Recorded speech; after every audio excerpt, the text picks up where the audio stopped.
नमस्कार मित्रांनो, मन धागा धागा जोडते नवा या मालिकेच्या आजच्या भागात आज आपण बघणार आहोत. आनंदी विठ्ठलासमोर रडत असते तर तितक्यातच गुरुजी तिथे येतात. गुरुजी विचारतात की काय झालं मुली. आनंदी म्हणते की अहो गुरुजी, मी इथे साडी ठेवली होती आणि आता ती तिथे नाही आहे. त्यावर गुरुजी म्हणतात की सापडेल तुझी साडी, तुझा विश्वास आहे ना देवावर. त्यावर आनंदी म्हणते की हो. तर गुरुजी म्हणतात की मग विश्वास ठेव की जे तुझं आहे ते तुला नक्की मिळेल. आणि मग आनंदी मनोभावे देवाला प्रार्थना करते. त्याचवेळी गुरुजी ती साडी काढतात आणि आनंदीच्या हातात देतात आणि म्हणतात की आनंदी, विठ्ठलाचा प्रसाद घे. साडी बघून आनंदीला खूपच आनंद होतो. आनंदी विठ्ठलाचे खूप आभार मानते. तितक्यातच अण्णा, मालती आणि लीना तिथे येतात. आनंदी खूप खुश होऊन त्यांना साडी दाखवते. ते सर्वजणही खूप खुश होतात. आनंदी म्हणते की अहो अण्णा, विठ्ठलाने मला माझी साडी परत दिली. सर्वजण अगदी खूपच खुश झालेले असतात आणि पुन्हा मनोभावे देवाची प्रार्थना करतात. विठ्ठलाचे आभार मानत असतात. इकडे आनंदी, लीना, मालती खाली आलेल्या असतात आणि सुधा, रुंदा आणि शलाका तिथून चाललेल्या असतात. सुधा ही आनंदीला बघते आणि म्हणते की अगं आनंदी तू. तेव्हा आनंदी अण्णांना सांगते की अण्णा, ह्या त्याच काकू आहेत ज्यांनी आपल्याला आपली भाग्यलक्ष्मी परत दिली आहे. आणि ती सुधा काकूंना तिच्या आई अण्णाची ओळख करून देते. सुधा त्यांना नमस्कार करते. अण्णा हात जोडून म्हणतात की खरं तर मी तुमचा खूप खूप खूप आभारी आहे. सुधा म्हणते की अहो माझे कसले आभार मानताय, हिला त्याची जास्त गरज होती ना म्हणून दिले. आणि किती छान हसते हो तुमची मुलगी, आणि तिला जे आवडतं ते काम तुम्ही करू दिले तिला. आणि खरं तर या गोष्टीचा मला खूप आनंद आहे. अण्णा म्हणतात की मुलांच्या आवडीनिवडीमध्येच पालकांचा आनंद दडलेला असतो. सुधा म्हणते की अगदी खरं आहे. आणि नंतर आनंदी सुधा, शलाका, रुंदाला प्रसाद देते. सुधा आनंदीला म्हणते की आनंदी, तुझ्या लक्षात आहे ना तू मला केलेलं प्रॉमिस. आनंदी म्हणते की हो काकू, माझ्या चांगलंच लक्षात आहे की मी तुम्हाला काय प्रॉमिस दिलंय. मी तुम्हाला एक छान साडी विणून देणार आहे तुमच्या सुनेसाठी. बरं काकू, मी निघू. असं म्हणून आनंदी अण्णा, लीना सोबत तिथून निघून जाते. सुधा ही आनंदीकडेच बघत असते. रुंदा म्हणते की अगं ती गेली पण, आणि तू तिला विचारलं का नाहीस की मशीन कधी परत देणार आहेस म्हणून. सुधा म्हणते की अगं रुंदा, सगळ्या गोष्टीमध्ये व्यवहार नसतो का बघायचा. रुंदा म्हणते की हो, आता तिने म्हटल्याप्रमाणे ती साडी तरी विणून देते की नाही हेच बघायचंय मला. काय आहे ना, आजकाल लोक उपकार विसरतात. सुधा म्हणते की नाही ग रुंदा, मला नाही वाटत ती तशी. आणि खरं सांगू का, मला माझ्या सार्थकसाठी अशी सुशील आणि सुसंस्कृत मुलगी घरात हवी आहे. त्याच्या नशिबात कोण आहे कोणास ठाऊक. आणि मग देवाचा आशीर्वाद घेऊन पुन्हा त्या तिघी तिथून निघतात. तर इकडे रेश्मा ही कार्यक्रमाची तयारी करून घेत असते. बेनारेही तिच्या मदतीला असतात. छान असा सेट सजवलेला असतो. केदार म्हणतो की वा वा वा रेश्मा, तू तर एकदम सॉलिडच केलंयस. परत तो सार्थक इतका आंधळा आहे. इतकी सुशील, टॅलेंटेड मुलगी आणि सुंदर मुलगी त्याच्यावर जीव ओवाळून टाकतेय, तरी त्याला काहीच गरज नाही. मग आता काय चाललंय तुझ्या मनात. त्यावर रेश्मा म्हणते की केदार, रेश्माला जे हवं असतं ना ते ती मिळवतेच. आजच्या कॉम्पिटिशनमध्ये सुद्धा माझेच कंटेस्टंट जिंकणार. माझ्या मुली ह्या खूप प्रोफेशनल आहेत. आनंदीसारखी पायजमा छाप मुलगी ही त्यांच्या पुढे टिकूच शकत नाही. केदार म्हणतो की करेक्ट आहे तुझा. आनंदी तर गेली. केदार तिथून निघून जातो. तर रेश्मा मनामध्ये म्हणत असते, आनंदी तू ही स्पर्धा अशी हारशील ना की पुन्हा सार्थकला तोंड दाखवण्याच्या लायकीची सुद्धा राहणार नाहीस. तर इकडे आनंदी ऑफिसला जायला निघालेली असते. सर्वप्रथम ती अण्णांचा आशीर्वाद घेते. अण्णा तिला आशीर्वाद देतात की यशस्वी भव. तर ती मालतीचाही आशीर्वाद घेते. मालती सुद्धा तिला यशस्वी होण्याचा आशीर्वाद देते. लीना आनंदीला दही साखर भरवते आणि तिला खूप बेस्ट विशेष देते. सानू सुद्धा आत्तूला ऑल द बेस्ट करते. अण्णा म्हणतात की मालती, मनोज, आपण सर्वजण जाऊया स्पर्धेमध्ये. मनोज म्हणतो की आपण सर्वांनी कशाला जायला हवंय ना, आनंदीची स्पर्धा आहे, जाईल ती. लीना म्हणते की अहो असं काय करताय, आपण सगळे जाऊयात.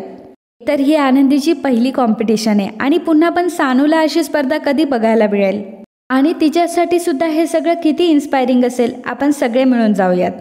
काय सानू. त्यावर सानू म्हणते की हो, म्हणजे मी पण येणार आणि बाबा सुद्धा येणार. त्यामुळे आता मनोजलाही त्याच्या सानूचं ऐकावंच लागतं. मनोज ह्या गोष्टीला होकार देतो. सर्वजण हसत असतात. तितक्यातच दरवाजा वाजतो.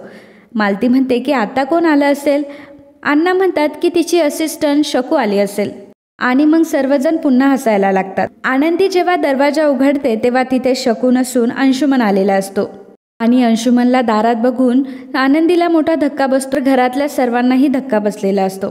तर इकडे रेश्मा केदारला विचारत असते की सिच्युएशन काय आहे. तर केदार म्हणतो की सगळी सिच्युएशन ही अंडर कंट्रोल आहे. रेश्मा म्हणते की हे बघ, प्रोग्राम अगदी वेळेत सुरू झाला पाहिजे. केदार म्हणतो की अगं रेश्मा, टेन्शन घेऊ नकोस, लाईट साऊंड सगळं काही रेडी आहे. जसला आणायला कंपनीची गाडी पाठवली आत्ताच. त्याच वेळात पोहोचतील ते आणि स्पर्धक आणि पत्रकारांना रिसीव्ह करण्यासाठी बेनारे गेलेत. बेनारे सुद्धा तिथे आलेले असतात, त्याच्यामुळे केदार म्हणतो की बघ, बेनारे सुद्धा आले. रेश्मा म्हणते की अरे पण सार्थक कुठे आहे? केदार म्हणतो की थांब, बेनारेंना माहीत असेल. रेश्मा बेनारेंना विचारते की सार्थक सर कुठे? बेनारे म्हणतात की सार्थक सर येतच असतील, ऑन द वे. रेश्मा म्हणते की आता हा एवढा लेट का होतोय? रेश्मा लगेचच सार्थकला फोन लावते. रेश्मा सार्थकला म्हणते की अरे सार्थक कुठे तू? इथे जजेस पण आले आणि स्पर्धक सुद्धा सगळे पोहोचलेत. सार्थक म्हणतो की हो, मी पोहोचतोच आहे, पोहोचेल मी 2 मिनिटात, डोंट वरी. रेश्मा म्हणते की ठीक आहे, लवकर ये. रेश्मा बेनारेला विचारते की बाकी सर्व कंटेस्टंट आलेत? त्यावर बेनारे म्हणतात की सगळे आलेत, फक्त एक कंटेस्टंट राहिली आहे. तर रेश्मा म्हणते की कोण नाही आलंय? बेनारे म्हणतात की आनंदी वर्तक. आणि ही गोष्ट ऐकून रेश्माला फार आनंद होतो. नंतर बेनारे तिथून निघून गेल्यावर रेश्मा केदारला म्हणते की जर ती आली नाही तर तिच्यासाठी हेच चांगलं राहील. इकडे अंशुमन मात्र दारू पिऊन आलेला असतो, त्याला धड चालताही येत नसतं. अंशुमन घरामध्ये येतात, अण्णा त्याला घराबाहेर हकलत असतात. अंशुमन आनंदीला म्हणतो की याला म्हणतात की जोर का झटका धीरे से. अंशुमन टाळ्या वाजवतो आणि म्हणतो की वा, काय फॅमिली आहे, मानायला पाहिजे हा तुम्हाला. शेवटी तुम्ही उभे राहिलाच पोरीच्या पाठीशी, कारण काय तर बक्षीस 21 लाख रुपये, हो ना? अण्णा अंशुमनवर ओरडतात, तेव्हा अंशुमन म्हणतो कशाला अंशुमन राव वगैरे म्हणून मला मान देताय फुकटचा? कवडीची सुद्धा किंमत दिली नाही तुम्ही आणि तुमच्या मुलीने मला. जायला इतक्या वेळा मी तुमच्या समोर आलो, तुमच्या समोर हात जोडून झाले, तुमच्या अगदी पाया पडून झालं, तुमच्या समोर अगदी डिवोर्स पेपर सुद्धा आणून ठेवला, पण तुम्हाला काही पाझर फुटत नाही. मी माझे सगळे कामं सोडून इथं नाशकात येऊन बसलोय, रस्त्यावर राहतोय, मिळेल ते खातोय आणि भिकाऱ्याचं जीवन जगतोय मी. पण तुम्हाला तर त्याचं काहीच पडलं नाही ना. सगळेजण ह्या आनंदीच्याच पाठी उभे राहत आहे. आणि याचं कारण काय आहे तर ही साडीच्या स्पर्धेत भाग घेते आणि त्यातून हिला पैसे मिळणार आहे म्हणून. आनंदी हे तुझ्यासाठी काही करत नाही आहे, सगळं पैशासाठी करताय. आणि हा तुझा भाऊ आधी तुझ्या बाजूने होता का तरी? पण आता आहे. कारण माहिती आहे, कारण त्याला माहिती आहे की जर आनंदी जर ही स्पर्धा जिंकली तर तिला पैसे मिळतील ना. आता मात्र मनोजला राग येतो आणि मनोज अंशुमनला बाहेर ढकलत असतो आणि म्हणतो की अंशुमनराव तुम्ही आत्ताच्या आत्ता इथून निघून जा. परंतु अंशुमन मनोजला ढकलून देतो आणि म्हणतो की आता मला इथून बाहेर कोण काढते तेच मी बघतो. तो आनंदीकडे फार रागाने बघत असतो, तर घरातल्यांनाही काहीच सुचत नसतं. अंशुमन आनंदीकडे बघून म्हणतो की आता मी हे बघतोच की इथून कोण बाहेर जातं ते. आज एकतर मी मरेल, नाही तर माझ्या बायकोला मी इथून घेऊनच जाईल, असं म्हणून जोरात तो दरवाजावर त्याचा हात आपटतो. आनंदी मात्र फार घाबरते. अंशुमनने अगदी दारातच बसून घेतलेला असतो आणि त्याचा हा हट्ट बघून आनंदीला फार टेन्शन आलेलं असतं. आनंदी अंशुमनला म्हणते की तुम्ही हे सर्व मुद्दाम करताय ना. तुम्हाला माहिती आहे मला स्पर्धेला जायचंय आणि मला तिथे पोहोचायला लेट व्हावं म्हणून हे सर्व तुम्ही करताय ना. अंशुमन म्हणतो की नाटकं तर तुम्ही केलेत माझ्यासोबत, सगळ्यांनी मला फसवलंय. अण्णा म्हणतात की तुम्ही तोंड सांभाळून बोला, आम्ही काय फसवलंय तुम्हाला? अंशुमन म्हणतो की तुमची मुलगी पळून आली ना इथे, हिला काहीही जाब न विचारता, आणि तुम्ही फक्त मलाच दोषी ठरवलंत. तुम्ही माझं आयुष्य वाया घालवलं, माझा संसार मोडला, ह्या गोष्टीचं पाप लागेल तुम्हाला.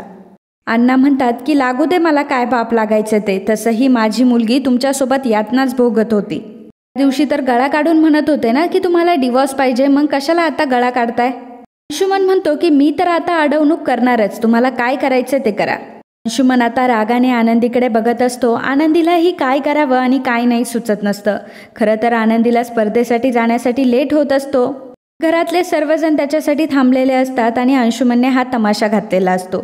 आणि मित्रांनो, आजचा हा भाग इथेच संपतो. पुढील भागात आपल्याला पाहायला मिळणार आहे. तर इकडे सार्थक जेव्हा गाडीतून चाललेला असतो तेव्हा अचानक त्याच्या गाडीचे टायर पंक्चर होतात. सार्थक जेव्हा बाहेर येऊन बघतो तर गाडीचे टायर पंक्चर झालेले असतात आणि सार्थकला स्पर्धेसाठी पोहोचायचं असतं. तितक्यातच आनंदी ही स्कूटीवरनं येत असते. आनंदीने पहिल्यांदा हेल्मेट घातलेलं असतं, त्यामुळे सार्थकला ती ओळखू येत नाही. सार्थक लिफ्ट मागण्याच्या हेतूने आनंदीला थांबवतो आणि जेव्हा तो आनंदीला बघतो तेव्हा आनंदी म्हणते की सर तुम्ही? त्यावर सार्थक म्हणतो की एक काम करा, मला आता लिफ्ट द्या तुम्ही. आनंदी म्हणते की अहो नाही, मला नाही येत डबल सीट चालवता. सार्थक म्हणतो की अहो मला येते की डबल सीट चालवता, तुम्ही एक काम करा, तुम्ही मागे बसा, मी चालवतो. आनंदी म्हणते की नाही नाही, मी नाही येणार तुमच्या बाईकवर. सार्थक म्हणतो की अहो बाईक चालवणार आहे, तुम्ही फक्त मागे बसायचंय.